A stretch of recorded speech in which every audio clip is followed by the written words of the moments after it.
My sister was watching me through the glass wall of her office while security walked me out. She was not crying. She was not even pretending to look upset. She was leaning against the edge of her desk with her arms crossed, the way a person stands when they are watching a movie they have already seen, and she was waiting to see if I would look at her on my way out the door. I did not look at her. I looked straight ahead. I carried the small cardboard box the office manager had given me, the one with my 4 years' worth of personal items in it, and I walked through the warehouse and out into the parking lot, and I did not turn around once. The security guard, a man named Trent who had been at the company for 15 years and had taught me how to use the forklift on my second week, did not say anything until we got to my car. Then he stopped. He looked at me. He said, "Dani, I have known you since you were 26. I do not believe a word of this. Whatever they are saying you did not do it." I told him thank you. I told him I appreciated it. I told him I needed to drive home now. I got in my car, I closed the door. I drove out of the parking lot of the company my grandfather had founded in 1974, where I had worked for the last 4 years as the chief financial officer, where I had been told 20 minutes earlier by my own father that I had two choices: sign a confession or be reported to the police. I had signed nothing. I had said nothing.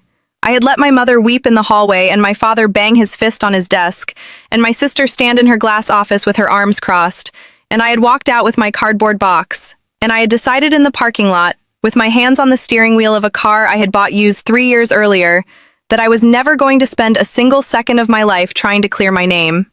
I was going to spend the next 2 years burying it instead. My name is Daniela Whitlock. People who like me call me Dani. 2 years and 4 months after the day my own family fired me from the company my grandfather built, the real thief was caught. He had been stealing from the business for 31 years. He was not me. He was somebody much closer to my mother than I was. And the day my parents found out, they called me. They called me crying. They called me asking for help. They called me to ask if I could come back and save the company, because the company was about to die. What I told them is the part of this story I want you to hear. Before I do, hit subscribe, and tell me one thing in the comments. Tell me about a lie somebody told about you that you had to outlive. Not a small lie, a big one. The kind that changed how a room looked at you when you walked into it. I read every single comment. Now let me take you back to the day I got fired.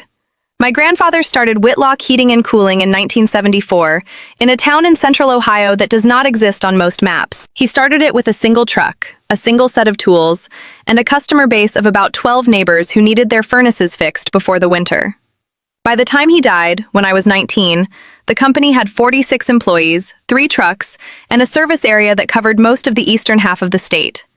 He had built it the way men of his generation built things, with their hands and their reputation and their willingness to work for 30 years before they took a real vacation. He had been my favorite person on earth. When he died, my father took over the company. My father was a decent operator. He was not a brilliant one. He kept the lights on. He did not grow it. The company in his hands was the company my grandfather had given him, slightly worse every year, slightly slower every year, slightly more behind on its bookkeeping than the year before. By the time I joined the company at 28, after 6 years working as a corporate accountant in Columbus, the books were a disaster. Nobody had run a real audit in a decade. The inventory system was on a piece of software that had been outdated since I was in middle school. There were 46 employees, and nobody could tell me, on any given Tuesday, exactly how much money the company had in its operating account. I was hired as the CFO. My official title was Chief Financial Officer. My actual job was to walk into a 40-year-old family business and clean up the financial mess that 2 generations of well-meaning men had let accumulate inside it. I did the job. For 4 years, I did the job. I rebuilt the books. I implemented a real inventory system. I caught small leaks. I caught medium leaks. I started catching some bigger leaks, which I want you to remember, because the bigger leaks are what got me fired. My sister Brittany was the operations manager. She was 2 years younger than me. She had worked at the company since she was 22, which was 8 years before I got there. She had assumed, the entire time I was in Columbus, that she was going to inherit the business. When my father hired me as CFO, with a salary that was higher than hers, Brittany did not take it well. She did not tell me she did not take it well. She told everybody else. For 4 years, my sister built a quiet case against me with the rest of the family. She would mention, at family dinners, that I had been making strange decisions. She would say, in passing, that I had been spending a lot of time alone in the office, after hours. She would imply, without ever saying it directly, that something about my work was suspicious. I noticed it. I let it go. I had bigger problems than my sister. I was trying to figure out why a company with 46 employees and $4 million in annual revenue could not seem to retain 6% profit margin no matter what I did. 6 months before I was fired, I had started getting close to the answer. I had identified a series of inventory discrepancies that could not be explained by normal shrinkage or accounting error. The discrepancies were small individually, but large collectively. I estimated by my best calculations that the company had been losing somewhere between $60,000 and $90,000 a year for many years. I did not know who. I had narrowed it down to 3 possibilities. I was building a case quietly. I had not told my father yet because I wanted to be sure before I named anybody. What I did not know was that one of the 3 possibilities was named Vince, Uncle Vince, my mother's brother, the sales manager who had worked at the company since my grandfather hired him in 1989. What I also did not know was that Uncle Vince had been sleeping with my sister's best friend, who had quietly told my sister about her concerns that I was getting close to something at work. What I really did not know was that Uncle Vince had spent 10 days that previous spring working with my sister to construct a story about me. He had given her access to certain inventory records. He had helped her create a paper trail. He had positioned my own work, the work I had been doing to find him, as evidence that I had been the one stealing. On a Wednesday morning in March, my sister walked into my father's office with a folder. The folder contained what appeared to be evidence that I had been routing inventory to a fake vendor account, billing the company and pocketing the difference. The folder was very convincing. My uncle had taken 3 months to build it. My sister presented it as if she had just discovered it. She told my father she did not know how to tell him. She told him she was so sorry. She told him she had not wanted to believe it. My father called me into his office at 11 that morning. By 11:45, I was being walked out by Trent, the security guard. The total time between accusation and termination was 44 minutes. My father did not let me speak. He did not look at the paperwork I tried to show him. He did not call my work email or look at the actual books. He had been told a story that fit exactly into a frame his own daughter had been quietly painting for him for 4 years, and he had no intention of questioning the story now that it had finally arrived. I want to tell you what happened in that office because the moment is the whole story compressed. My father was sitting behind his desk. The desk was the same desk my grandfather had used for 40 years. There was a coffee mug on it, the same coffee mug my grandfather had used, with a small chip on the rim. My mother was standing by the window. My sister was sitting in the chair next to the door, with her hands folded in her lap, the way you sit when you are trying to look like you are not enjoying something. My father said, "Daniela, sit down." I sat down. He pushed the folder across the desk toward me. He said, "Brittany found this. Do you have anything to say?" I opened the folder. I looked at the first page. I saw immediately that the documents had been doctored. I knew the inventory system better than anyone in that office. The pattern of the discrepancies, the timing, the routing, did not make sense if I had been the one stealing. They made too much sense. A real thief leaves messy tracks. The tracks in that folder were the tracks somebody who knew the system intimately had laid down on purpose, in a pattern designed to look exactly like a CFO covering for herself. I asked him one question before I left his office. I asked him if he was sure. He said yes. I asked him if he wanted me to explain. He said no. I asked him if he understood that he was about to lose his CFO. He said the company would be fine without me. I did not tell him about the discrepancies I had been investigating. I did not tell him that I was 3 weeks away from naming the actual thief. I did not tell him anything. I had decided, somewhere between his office and the parking lot, that the worst thing I could do in that moment was hand the company a gift. He had just thrown me out. He did not deserve the work I had not finished. The thief, whoever it was now my father's problem. I drove home. I sat in my apartment. I called my best friend Renee. She came over. She brought wine. We did not drink it. I sat on my couch and I told her what had happened, and she said, "Dani, what are you going to do?" "I am going to disappear," I said. "Disappear how?" "I am going to take a job somewhere else. I am going to work very hard. I am going to wait." "For what?" "For the truth to arrive. It always does. The thief is still in there. The thief is going to keep stealing, whoever it is. Eventually, somebody is going to catch them. And on that day, my family is going to remember that they fired me for what this person was actually doing, and they are going to call. I just have to make sure that when they call, I am somebody worth calling." Renee looked at me. She said, "Dani, That is the most patient thing I have ever heard a person say in my entire life. I told her I had learned patience from my grandfather. He used to fix furnaces in 20-degree weather, by himself, for hours without complaining. He had told me once, when I was 8, that the trick was to stop being in a hurry. He said hurry was just a slower way of doing things wrong. 2 weeks after I was fired, I had a job interview at a competitor company. The competitor was called Suleiman Climate Systems.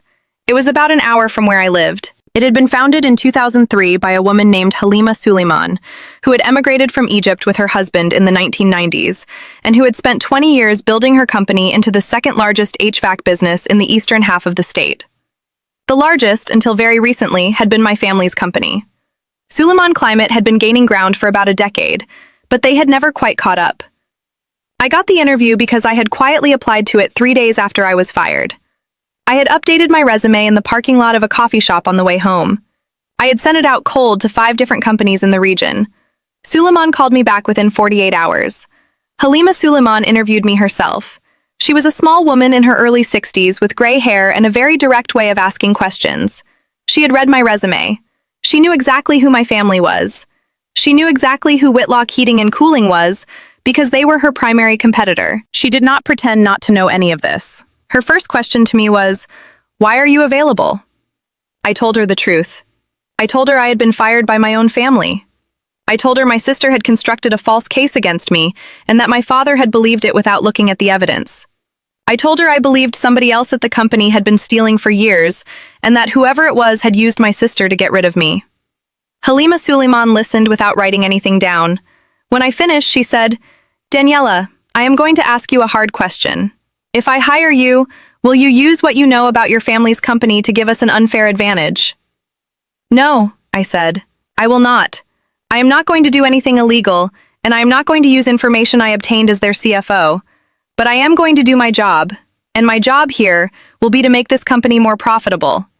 If that means we take some of their customers, those customers will be making the choice freely. I am not going to steal them. I am going to earn them." She thought about that for a moment. Then she said, "When can you start?" I started 2 weeks later as the Chief Financial Officer of Suleiman Climate Systems. I want to tell you what happened over the next 2 years, because the patience my grandfather had taught me was the entire engine of what came next. I worked harder for Halima than I had ever worked for my own family. Within 6 months, I had reorganized her financial systems and saved the company about $120,000 in annual operational waste. Within a year, I had renegotiated 3 major supplier contracts and saved another $90,000. Within 18 months, I had built a financial model that allowed Halima to expand into a region of the state her company had never operated in, which happened to be the same region my family's company had owned for 40 years. I did not poach a single customer. I did not have to. Suleiman Climate offered better service, faster response times, and more reasonable pricing. The customers came to us. They came because my family's company had stopped being competitive. They came because, in the 18 months after I had been fired, my family's company had developed a reputation for late invoices, sloppy paperwork, and inventory mistakes that nobody could explain. The reasons for those problems were not a mystery to me. The reasons were that I had been the only person in that company who knew how to read a balance sheet, and they had fired me, and the books had immediately started to drift. By the end of year 2, Suleiman Climate had taken approximately 30% of my family's market share in the eastern half of the state. We had hired 16 new technicians. We had opened a second office. Halima had given me a substantial raise, a small equity stake in the company, and a parking spot near the front door with my name on it. She had also become, in a quiet way, the closest thing to a mentor I had ever had outside of my grandfather. She brought me lunch sometimes. She asked about my life. She told me stories about her own family in Egypt, who had not understood her decision to start a heating and cooling company in Ohio, and who had taken many years to come around to the idea that their daughter had built something real. Halima used to tell me on slow afternoons that the best revenge a person could take on a family that had thrown them out was to become so successful that the family had to find out about it from strangers. That is exactly what happened to me. By the end of year 2, my parents and my sister knew about my new job. They had known almost immediately because Ohio is not that big. Halima had hosted a small profile of our company in the Regional Business Journal. My picture had been on it. The quote next to my picture had said, "When the company you built your career inside of throws you out, you have a choice.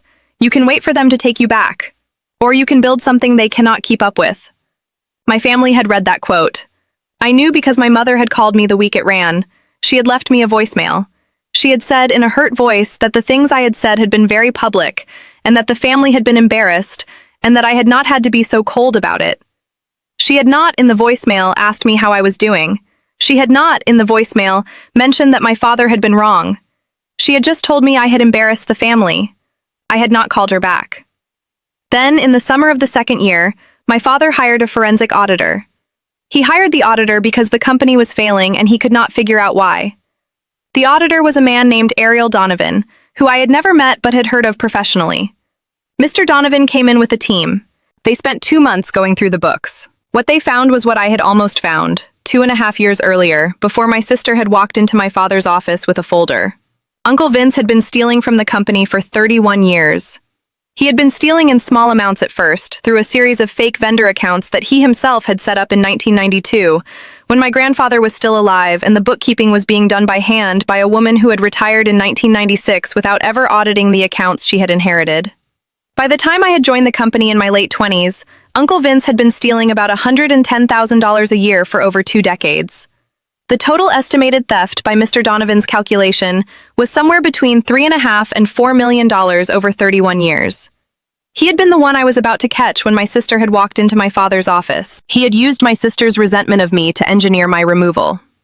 He had given her the documents she had used to build her case. My sister had not known the documents were forged. She had believed them because they had come from her uncle, who had worked at the company longer than she had been alive. She had used them. She had advanced her own career on them. She had inherited my office and my title. When Mr. Donovan handed my father the report, 2 years and 3 months after I had been fired, my father called me at 6 in the evening on a Thursday. I was in my apartment. I had just gotten home from work. I picked up. He could not get the words out at first. Then he said, "Daniela, I owe you an apology I cannot afford." I said, "Dad, let me come to you. We need to have this conversation in person." I drove to my parents' house that Saturday. My mother and my father were both there. My sister was not. They had not invited her. They were sitting at their kitchen table, the one I had eaten breakfast at every morning for 18 years of my life, and they looked smaller than I remembered them being. My mother was crying before I even sat down. My father was holding a folder I assumed was Mr. Donovan's report. I sat down. I let them speak first. My father told me everything. He told me what Uncle Vince had done. He told me how my sister had been used. He told me he had been wrong to believe her without looking at the books. He told me he had been wrong to fire me. He told me he had been wrong about a lot of things, for a lot of years, and that the wrongness had finally arrived at his door in a form he could no longer deflect. Then he asked me to come back. He told me the company was about to fail. He told me they could not afford to hire a new CFO at market rate. He told me that if anybody could save it, I could. He told me he would name me as his successor in writing that day if I agreed. My mother said, "Daniela, please, your grandfather built this company. We are going to lose it. We need you." I had been thinking about what I would say in this conversation for almost 2 years. I had rehearsed it many times. I had imagined many versions of it. The version I had not imagined was the one in which I felt a kind of soft tiredness when the moment finally arrived, and not the satisfaction I had expected to feel. I said, "Dad, Mom, I am not coming back to the company." My mother started to speak. I held up my hand. "I am also not going to gloat," I said.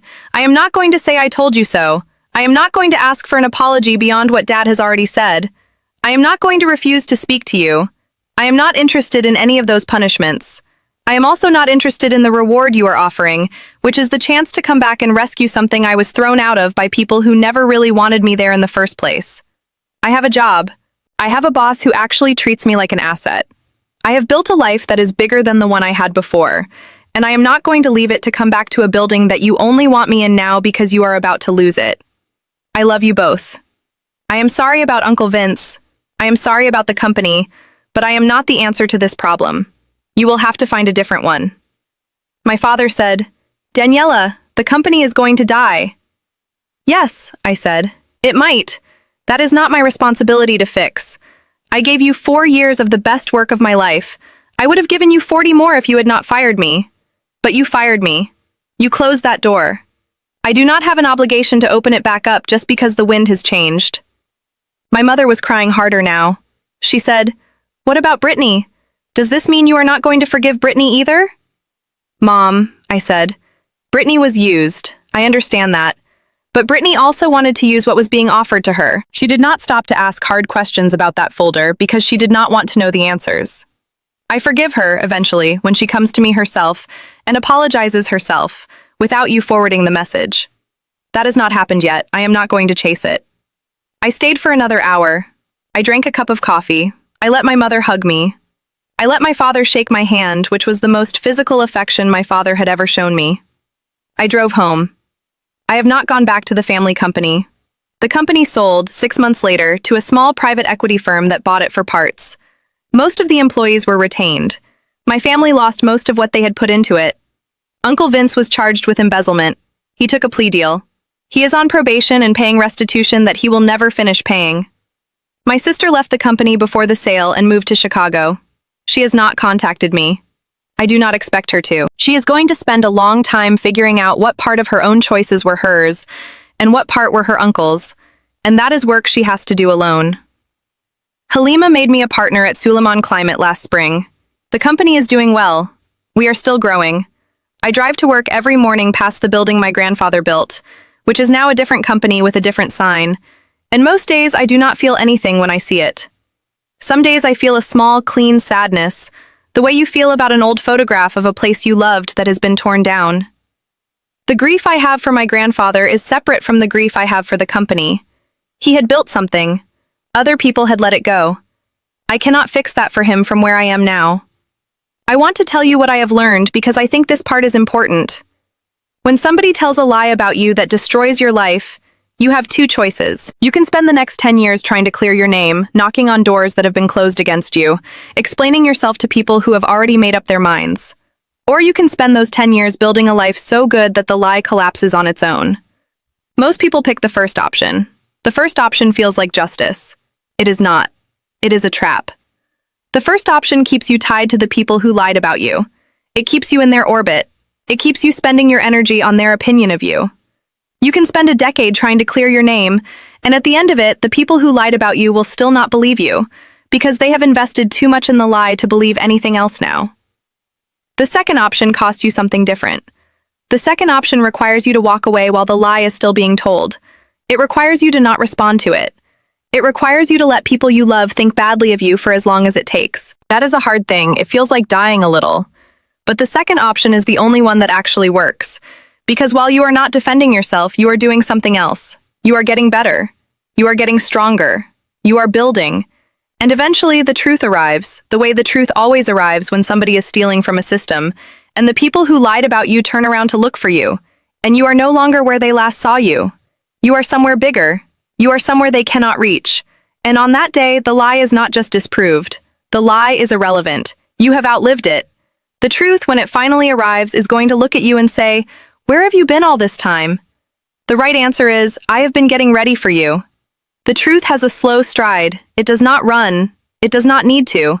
It will catch up to everyone eventually. Your only job, while you are waiting for it, is to make sure you are not standing in the same place you were when the lie was first told.